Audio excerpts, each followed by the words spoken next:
Hello friends, Radhe Radhe. कैसे हैं आप अच्छे होंगे और अपनी पढ़ाई भी अच्छे से कर रहे होंगे। फ्रेंड्स, अभी आपकी आरपीएससी फर्स्ट ग्रेड की एग्जाम की जो भी तैयारी करें, जो भी एस्पायरेंट है, उनके पास लगभग 3 साढ़े 3 महीने का टाइम ही बचा है। दिनों में हम गिने तो लगभग हमारे पास 100 दिन का समय बचा है। और अब आपकी क्या स्ट्रेटेजी होनी चाहिए और क्या रणनीति आपको अपनानी चाहिए जिससे आपका सिलेक्शन पक्का हो जाए। तो फ्रेंड्स, वीडियो में हम बात करने वाले हैं कि आपको केवल मैं स्टडी या पढ़ाई के बारे में नहीं बताऊंगी, कि पढ़ाई के बारे में तो आपको मोस्टली सबको पता होता है, लेकिन पढ़ाई के साथ साथ, स्टडी के साथ साथ आपको कुछ और एक दो चीजें और एक और दो बातें और अपनानी होंगी, जिसको अपनाकर ही आप अपने सिलेक्शन को श्योर कर सकते हैं। तो आज की वीडियो में हम बात करने वाले हैं कि अभी जो 100 डेज बची हैं या 3.5 महीने की आपकी आगे की स्ट्रेटजी क्या होनी चाहिए, किन बातों का आपको ध्यान रखना चाहिए, किस तरह से आपको पढ़ाई करनी है, कौन सा प्लान बनाना है, आपको अब इस एग्जाम में सक्सेस को पाना है। तो इसके तो सिंगल अपने YouTube channel Divya biology classes में आपका स्वागत करती हूँ और शुरू करते हैं आज की वीडियो। इसी टॉपिक पर पूरा वीडियो देखिएगा ताकि आपको बहुत अधिक हेल्प मिले आपको अपनी तैयारी को अंजाम देने में। तो फ्रेंड्स, आज की हम बात करें जैसे आरपीएससी फर्स्ट ग्रेड के जो एस्पायरेंट है उनके लिए, कि आपको आपके पास जो अंतिम 3 महीने बचेंगे, जैसे फरवरी है, फरवरी का आपके 14-15 दिन बचे हैं, लेकिन 14-15 दिन में भी 28 2-3 दिन इसके लास्ट के निकल जाते हैं। मार्च, अप्रैल, मई 3 महीने आपके पास पूरे बचे हैं। तो इनमें आपको इन जो 100 डेज आपके बचे हैं, इनमें क्या स्ट्रेटेजी आपको अपनानी चाहिए और स्टडी के साथ साथ आपको कुछ और बातों को भी ध्यान रखना होगा। सबसे ज्यादा क्या जरूरी होता है कि आपको सबसे इंपॉर्टेंट बात जो मैं आपको बताती हूँ, क्योंकि जैसे जैसे हमारी एग्जाम पास में आती है, चाहे आप किसी भी एग्जाम की तैयारी कर रहे हो, कॉम्पिटिटिव एग्जाम जैसे हमारे पास में आती है, हमारे अंदर का जो डर है वो हम पे हावी होने लगता है और हमें ये लगने लगता है कि मैं इस तैयारी को कर पाऊंगी या नहीं, मैं आगे पूरी एग्जाम तक अच्छे से पढ़ पाऊंगी या नहीं, या मेरी स्ट्रेटजी सही है, मेरी स्टडी मटेरियल सही है। इन सब बातों को लेकर हमें डर लगता है। लास्ट में हमें ये लगता है कि मैं अभी इस एग्जाम को क्रैक कर पाऊंगी या नहीं, मैंने सही एग्जाम को चुना है नहीं है। तो इसके लिए अब आपको, अगर आपने ठान लिया है कि मुझे फर्स्ट ग्रेड लेक्चरर ही बनना है, तो आपको सबसे पहले खुद पर विश्वास रखना होगा। क्या करना होगा कि अब चाहे आप कुछ भी हो जाए, मुझे इस एग्जाम को क्रैक करना है। बस आपको रात में, चाहे दिन में, चाहे सुबह ले लो, शाम को आपको हर बार इस ही सेंटेंस को रिपीट करना होगा कि मैं ना फर्स्ट ग्रेड लेक्चरर बन के रहूंगी या बन के रहूंगा। खुद पर विश्वास क्या है, तो आपको अपना जो सेल्फ कॉन्फिडेंस है आपका बहुत अधिक डेवलप हो जाएगा। तो सेल्फ कॉन्फिडेंस, इस टाइम आपके पास सेल्फ कॉन्फिडेंस का डेवलप होना बहुत ज्यादा जरूरी है, क्योंकि जितना ज्यादा सेल्फ कॉन्फिडेंस होगा उतनी ही आपकी जो तैयारी है उसको मजबूती मिलेगी। तो सबसे जरूरी क्या है कि आपको खुद पर विश्वास होना है कि हाँ, मैंने इस एग्जाम के लिए तैयारी की है और मैं इस एग्जाम को पूरी तरह क्रैक कर लूंगा या कर लूंगी। तो आपको सबसे पहला इंपॉर्टेंट पॉइंट है, आपको सेल्फ कॉन्फिडेंस होना जरूरी है। आगे की हम बात करें कि आपको स्टडी तो आप कर ही रहे होंगे, लेकिन साथ में क्या करना है आपको, सुबह के समय जब भी आप उठते हो उसके बाद, जैसे 6 बजे बाद में 7 बजे तक जब भी आपको टाइम मिलता है, आप 10 मिनट का मेडिटेशन जरूर करें। मेडिटेशन से क्या होता है कि आपका जो ध्यान है वो केंद्रित होता है, एकाग्रता, चित्त, मन आपका बढ़ता है, आपका मन है वो संतुलित होता है, मन में बैलेंस आता है। साथ में आप बार बार यही रिपीट करो कि मैं इस एग्जाम को इस बार क्रैक कर लूंगी या कर लूंगे, मेरी तैयारी बहुत अच्छी है, मैंने जो भी स्टडी मटेरियल चुना है बहुत अच्छा है और इस बार मेरे नंबर एग्जाम में बहुत अच्छे आने वाले हैं और ये एग्जाम इस बार मुझे सफलता जरूर दिलाएगी। तो बस अब फ्रेंड्स, आप देखना, अगर आप इस मेडिटेशन को आप 10 मिनट रोज दोहराते हो, 10 मिनट में नहीं तो 5 मिनट तो आपको डेली करना है, तो आपके जो अंदर की जो शक्ति, आपका अनकॉन्शियस माइंड है, वो इस चीज को सोचने लग जाएगा कि हाँ, मैं जो तैयारी कर रहा हूँ, ये जो स्टूडेंट है तैयारी कर रहा है, उसको सक्सेस जरूर मिलेगी। क्यों? उसमें क्या है कि कहते हैं कि जब हम किसी चीज के पीछे पड़ जाते हैं, कायनात भी हमको मिलाने में लग जाती है उस चीज को। तो अगर हम मेहनत कर रहे हैं, प्रॉपर मेहनत कर रहे हैं, अपने आप पर विश्वास रख रहे हैं, तो हमें सफलता जरूर मिलेगी। तो सबसे इंपॉर्टेंट आपको बात बताइए मैंने कि आपको सबसे स्टडी से भी जरूरी इन बातों का ध्यान रखना जरूरी है। अब हम बात करें स्टडी से रिलेटेड बातें हैं, तो जिनमें आपको सिलेबस को कंप्लीट करना है, यानी इस महीने तक भी अगर कोई स्टूडेंट ऐसे हैं जिनका भी सिलेबस कंप्लीट नहीं है, कुछ एक टॉपिक आप पे रह रहे हैं, तो कोई इशू नहीं है, आपको अभी इस महीने तक लगभग सिलेबस को कंप्लीट कर लेना है। यानी 80% जो सिलेबस आपका लगभग कंप्लीट हो चुका है होगा। कुछ टॉपिक जो आपको पेंडिंग रह रहे हैं, उन पेंडिंग टॉपिक्स को आपको पूरा करने, लेकिन टॉपिक को पूरा करने कैसे, ये नहीं है कि आपको केवल सिलेबस को ही पढ़ना है, रिवीजन के साथ इन टॉपिक को एक्स्ट्रा टाइम देकर आपको कंप्लीट करना है। लेकिन सबसे इंपॉर्टेंट बात है कि आपको अब आपको कोई भी नया स्टडी मटेरियल है वो परचेज नहीं करना है। चाहे आपको कैसा भी, जो भी बुक आप पढ़ रहे हो, जो भी मटेरियल आपने पढ़ा है, उस पर आपको ध्यान रखना है। अभी आपको YouTube पे नई वीडियो, मतलब किसी नए चैनल की वीडियो आपको नहीं देखनी है। जैसे कंटिन्यू किसी चैनल को फॉलो कर रहे हो, किसी भी टॉपिक के लिए, किसी सब्जेक्ट के लिए आप उसको देख रहे हो, तो उन वीडियो को ही आप कंटिन्यू करके कंप्लीट करना है। आपको नई नई वीडियोस पे नहीं जाना है। अगर आप भटकोगे तो आप केवल सिलेबस को ही कंप्लीट करने में रह जाओगे, आपका रिवीजन नहीं हो पाएगा। तो सबसे ज्यादा इंपॉर्टेंट बात है, इसको आपको ये ध्यान रखनी है कि ना तो नया स्टडी मटेरियल चुनना है और ना ही नई यूट्यूब वीडियो, यानी जैसे अभी मैंने देखा है कि वो बहुत से स्टूडेंट सर है, वो अभी जैसे साइंस है, मैथ है, अभी नई नई क्लासेस लाने लगे हैं। तो आपको नई क्लासेस को अब ज्वाइन नहीं करना है। ध्यान रखना फ्रेंड्स, ये बहुत ही इंपॉर्टेंट बात है। अधिकतर स्टूडेंट ये गलती करते हैं, इसलिए एग्जाम में पिछड़ जाते हैं। दूसरा है, सबसे इंपॉर्टेंट पॉइंट है, अगला पॉइंट है अपना, आपको एक और पॉइंट ध्यान रखना है कि आपको डेली टारगेट अब बनाना है।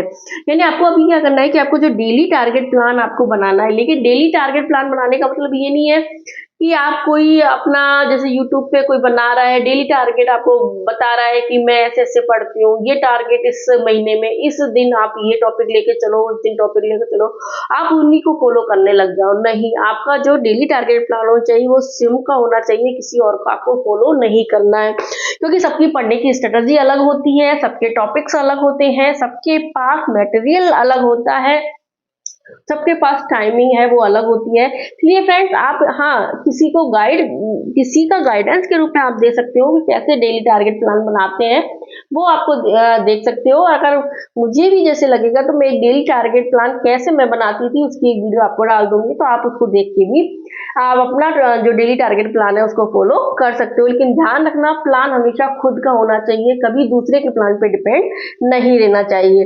साथ में आपको क्या करना है, अगर अभी भी आप ऐसा पढ़ रहे हो कि कोई एक वीक छोड़ के एक वीक पढ़ रहा है, फर्स्ट पेपर को दे रहा है, कोई सेकंड पेपर को दे रहा है, ऐसा नहीं करना है। डेली आपको 8 से 10 घंटे जो भी आप टाइम निकाल रहे हो, जो दे रहे हो, दोनों पेपर को आपको एक साथ पढ़ना है। यानी अगर आप 4 घंटे फर्स्ट पेपर को दे रहे हो तो 6 घंटे सेकंड पेपर को दो। आपको लगता है कि मेरा सेकंड पेपर बहुत स्ट्रांग है, मुझे फर्स्ट पेपर को ज्यादा टाइम देना है, तो आप 5-5 घंटे दोनों को दे सकते हो। लेकिन आपको दोनों पेपर एक साथ एक दिन में ही लेके चलने हैं। इसके ऊपर मेरी एक वीडियो भी बनाई हुई है कि आपको कैसे 2 या 3 सब्जेक्ट को एक साथ लेकर पढ़ना है। आप चाहें तो उस वीडियो को भी देख सकते हैं। और अब आपका जो अगला टारगेट होना चाहिए, यानी फिक्स होना चाहिए, वो है कि किसी भी हाल में आपको अब रिवीजन को स्टार्ट कर देना है। चाहे आपका सिलेबस कंप्लीट हुआ है, नहीं हुआ है, फिर भी आपको जो रिवीजन है उसको स्टार्ट कर देना है। हालांकि आप अपनी जो भी सिलेबस को कंप्लीट कर रहे होंगे उसके साथ भी अपना रिवीजन दे रहे हो, लेकिन एक प्रॉपर रिवीजन, प्रॉपर वे वाला रिवीजन है वो आपको अब शुरू कर देना है। तो जैसे आपके पास 3.5 महीने बचे हैं, तो इसमें आपके जैसे 2 मंथ, 1 मंथ, फिर 15 दिन वाला, तो एग्जाम तक आपका लगभग 4 बार रिवीजन हो जाएगा। तो यानी पहले आपको 2 महीने का रिवीजन प्लान बनाना है, फिर 1 महीने का बनाना है, फिर 15 दिन का, फिर अंतिम 15 दिन का, फिर लास्ट के अंतिम 15 दिन का। तो इस तरह से आपके 4 बार एग्जाम तक आपका रिवीजन कंप्लीट हो जाएगा। लेकिन अब आपको रिवीजन पर बहुत अधिक फोकस करना है, आपको रिवीजन शुरू करना है। चाहे आपके कुछ टॉपिक छूट रहे हैं तो एक्स्ट्रा टाइम निकाल के, थोड़ा सा टाइम लेके आप उन टॉपिक्स को भी कंप्लीट कर लो। ऐसा कुछ, आपको रिवीजन पर फोकस जरूर करना है। और इसके बाद हमारा सबसे इम्पोर्टेंट बात आती है कि प्रैक्टिस प्रैक्टिस प्रैक्टिस। अब आपके लिए प्रैक्टिस जितनी जरूरी है, शायद ये मानते हो कि अभी आपको सिलेबस उतना पढ़ना भी जरूरी नहीं है। क्यों? क्योंकि सिलेबस तो आपने अभी तक लगभग पढ़ लिया होगा, और अगर आप सिलेबस ही पढ़ते रह जाओगे तो आप प्रैक्टिस कब करोगे? और प्रैक्टिस जितनी अधिक होगी, जितनी मजबूत होगी, आप उतना ही सिलेक्शन के करीब चलते चले जाओगे। अब है कि प्रैक्टिस के लिए आप किस तरह से, कौन कौन सी जो स्ट्रेटजी है वो अपना सकते हो, किस तरह से आप प्रैक्टिस कर सकते हो। आप क्या कर सकते हो, जैसे एक तो मैंने आपको बताई है एमसीक्यू बुक से आप प्रैक्टिस कर सकते हो। एमसीक्यू बुक के लिए फर्स्ट पेपर की मैंने पहले इसकी वीडियो डाल दी है, आप उसको देख सकते हो कि कौन सी एमसीक्यू बुक बेस्ट है। तो आपको एक तो एमसीक्यू बुक लेके उनसे प्रैक्टिस करनी है, कंटिन्यू प्रैक्टिस करनी है। इसमें पुराने पेपर से भी आपको मिलेंगे, उनके साथ भी कुछ एक्स्ट्रा क्वेश्चन मिलते हैं, वो भी करने हैं। जहाँ जहाँ तक हो सके मॉडल पेपर प्रैक्टिस के लिए मत लेना, क्योंकि मॉडल पेपर का कोई क्राइटेरिया नहीं होता, क्योंकि उसमें कुछ पता ही नहीं होता कि कौन से क्वेश्चंस होते हैं। इसके लिए जहाँ तक हो सके मैं तो इनको प्रीफर नहीं करती। मॉडल पेपर नहीं, आप एमसीक्यू प्रैक्टिस बुक लीजिए, उन बुक से प्रैक्टिस कर दीजिए, क्योंकि उनमें पुराने प्रीवियस ईयर्स में कोई भी एग्जाम में आए हुए क्वेश्चंस होते हैं। दूसरा, आपको पीवाईक्यू पेपर्स की प्रैक्टिस करनी है। मैंने बताया आपको सॉल्व या अनसॉल्व पेपर लेने हैं और उन पेपर से आपको प्रॉपर प्रैक्टिस करते रहे। रोज 1 घंटा आपको पीवाईक्यू के लिए प्रैक्टिस के लिए देना है। अब आपको लगता है तो आप जैसे आपको आप देखने के लिए कि हम कहाँ पे खड़े हैं, क्या हमारी पोजीशन है, कितने लोगों के साथ हमारा कंपटीशन है, तो आप टेस्ट सीरीज ज्वाइन कर सकते हैं। जो भी टेस्ट सीरीज आपको अच्छी लगे वो ज्वाइन कर सकते हैं। फिर आप ऐसा भी कर सकते हो कि जैसे कोई यूट्यूब है, यूट्यूब पर बेस्ट एमसीक्यू टेस्ट सीरीज आ रही है, कोई बेस्ट सर है जो टेस्ट की सीरीज पढ़ाते हैं, बेस्ट एमसीक्यू प्रैक्टिस करवाते हैं, तो आप उनको भी कर सकते हो।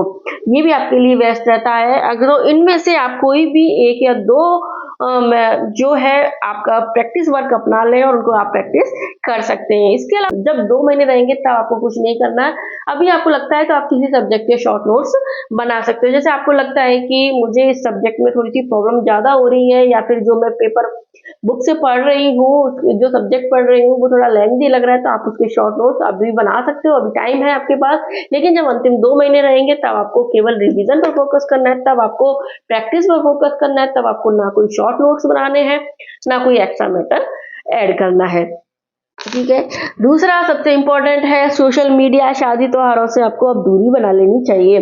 जहाँ तक है मैं तो बोलूँगी मोबाइल से भी आपको दूरी बना लेनी चाहिए। मोबाइल पे अगर आपको कोई, जैसे आप किसी सर की या टीचर की, मैम की क्लास रहे हो, आप केवल उन क्लासेस को देखो, या फिर किसी एमसीक्यू प्रैक्टिस सीरीज को देख रहे हो तो आप केवल उनको देखो। इसके अलावा आपको एक्स्ट्रा कुछ भी नहीं देखना है, चाहे व्हाट्सएप से हो, चाहे किसी भी इंस्टाग्राम हो, एफबी हो, हर चीज सोशल मीडिया से आपको दूरी बना लेनी है इन 3 से 4 महीनों के लिए। अंतिम 15 दिनों में आपको क्या करना है कि अंतिम जो आपके लास्ट के 15 दिन बचेंगे, जैसे एग्जाम 1 जून से है, तो आपके 15 मई के बाद की मैं बता रही हूँ स्ट्रेटजी क्या होनी चाहिए कि आपको शॉर्ट नोट्स या जो आपकी जो बुक्स है जिनमें आपने हाईलाइट्स कर रहा है, केवल उनका अंतिम रिवीजन करना है। यानी ध्यान रखना, अंतिम 15 दिन आप केवल एक बार और लास्ट टच देने के लिए, लास्ट रिवीजन देने के लिए आपको जरूर बचाने रखनी है। तो उन 15 दिन को आपको काउंट नहीं करना है, क्योंकि वो एक अंतिम रिवीजन के लिए जरूरी होंगे, क्योंकि वो रिवीजन करोगे तो ही आपके अंदर जो कंसेप्ट्स हैं वो क्लियर हो जाएंगे और एग्जाम में आपकी गलती होने के चांसेस बहुत कम रहते हैं। तो फ्रेंड्स, अंतिम 15 दिनों में केवल आपको आपकी जो शॉर्ट नोट्स हैं या जो भी बुक्स से आप पढ़ रहे थे उनका अंतिम रिवीजन जरूरी है, जो भी आपकी फिल्टर मटेरियल होगा उससे। तो फ्रेंड्स, अगर आप इस तरह से आप एक स्ट्रेटजी बनाकर और इस अंतिम दिनों में कुछ इन बातों का ध्यान रख के तैयारी करोगे तो श्योर आपका सिलेक्शन होगा, क्योंकि इन बातों को ही मैंने फॉलो किया था और इससे मेरा पेपर भी काफी अच्छा हुआ था। तो अब जल्दी करती हूँ कि आपको ये वीडियो बहुत हेल्पफुल लगी होगी, और अगर आपको कोई और मैटर पे वीडियो चाहिए जिसमें आपको प्रॉब्लम हो रही है तो प्लीज आप मेरे को कमेंट कर दीजिए। तो मिलती है एक नई वीडियो में। नई वीडियो अच्छी लगी हो तो प्लीज वीडियो को लाइक कर दो, चैनल को सब्सक्राइब कर लो और भी लोगों को शेयर करो ताकि उन्हें इसका फायदा मिल सके। Bye bye.